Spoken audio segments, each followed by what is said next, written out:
Hello बच्चों।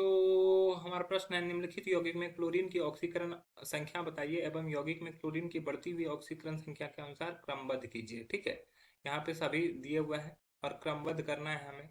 कौन सी ऑक्सीकरण अवस्था उपरोक्त में किसी भी यौगिक में उपस्थित नहीं है और कौन सा ऑक्सीकरण अवस्था मिसिंग है, ये भी बताना है। चलिए समझते हैं इस प्रश्न को। बात की जाए इस प्रश्न की मुख्य अवधारणा की, तो मुख्य अवधारणा में हम लोग का देखेंगे तो हम बात करेंगे क्लोरीन की। तो क्लोरीन का परमाणु संख्या कितना होता है? 17 होता है। इलेक्ट्रॉनिक विन्यास 1s2, 2s2, 2p6, 3s2, 3p5। ठीक है, अब ये क्या करता है, अपने अष्टक को कंप्लीट करने के लिए एक इलेक्ट्रॉन ग्रहण करता है। ठीक है, तो इसका ऑक्सीकरण अवस्था ज़्यादातर जगह पे -1 दिखती है, लेकिन कभी कभी ये क्या करता है, अपना ये बाह्यतम कक्षा के इलेक्ट्रॉनों को त्यागता भी है और अलग अलग ऑक्सीकरण अवस्था दिखा सकता है। ठीक है, तो क्लोरीन कभी अपनी ऑक्सीकरण अवस्था जो होता है वो +7 भी दिखा सकता है। ठीक है, अगर यहाँ पे 5 इलेक्ट्रॉन और ये 2 इलेक्ट्रॉन 7 इलेक्ट्रॉन को त्याग देगा तो +7 ऑक्सीकरण अवस्था भी ये दिखा सकता है। ठीक है, अब देखो एक एक करके हम लोग देखेंगे सभी का ऑक्सीकरण अवस्था। तो सबसे पहला दिया हुआ है NaClO4। ठीक है, तो Na का होता है +1, Cl का फाइंड करना है, x मान लेते हैं, O का होता है -2 इंटू 4, इन सभी का योग 0 होना चाहिए। तो x का वैल्यू यहाँ से जो आएगा, x -7 इक्वल टू 0, तो मतलब कि x का वैल्यू +7 आ गया। तो यहाँ पे ऑक्सीकरण अवस्था +7 है। उसके बाद अगर बात करते हैं सेकेंड नंबर की, तो यहाँ पे है NaClO3। तो यहाँ पे ऑक्सीकरण अवस्था कैसे होगा, यहाँ पे हो जाएगा +1 प्लस x प्लस -2 इंटू 3, इन सभी का योग 0। तो x-5 इक्वल टू 0, x का वैल्यू +5। तो यहाँ पे ऑक्सीकरण अवस्था +5 दिख रहा है। यहाँ पर अगर देखेंगे तो NaClO, तो यहाँ पे Na का होता है +1, क्लोरीन का x मान लेते हैं, ऑक्सीजन का होता है -2, इन सभी का योग 0। तो x -1 इक्वल टू 0, तो x का वैल्यू +1। यहाँ पे क्लोरीन का ऑक्सीकरण अवस्था +1 दिख रहा है।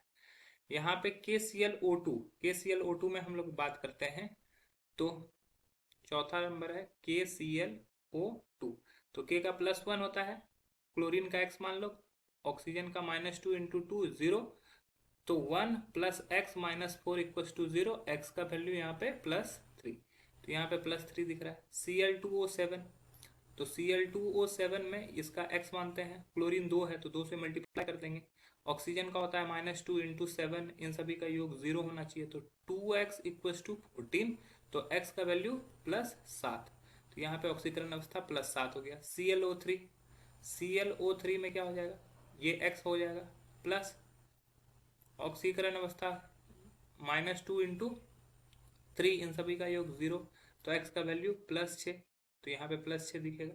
ClO2, Cl2O।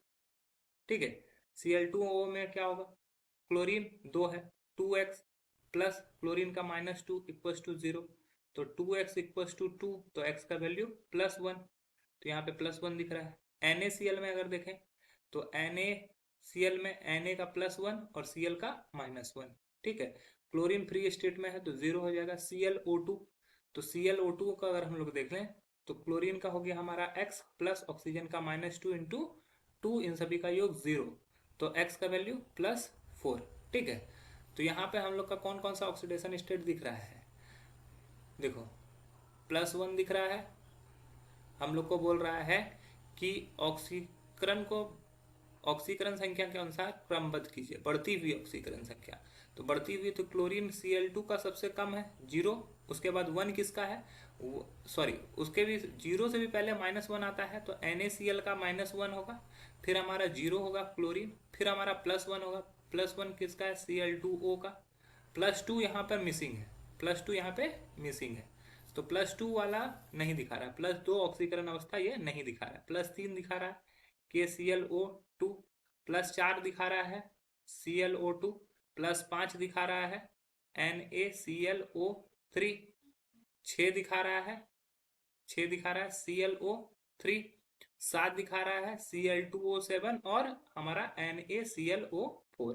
तो यहाँ पे ऑक्सीकरण अवस्था +2 नहीं दिखा रहा है, बाकी सभी को क्रमबद्ध तरीके से लिख दिया गया है। आशा है यह प्रश्न आपको समझ में आया होगा। धन्यवाद।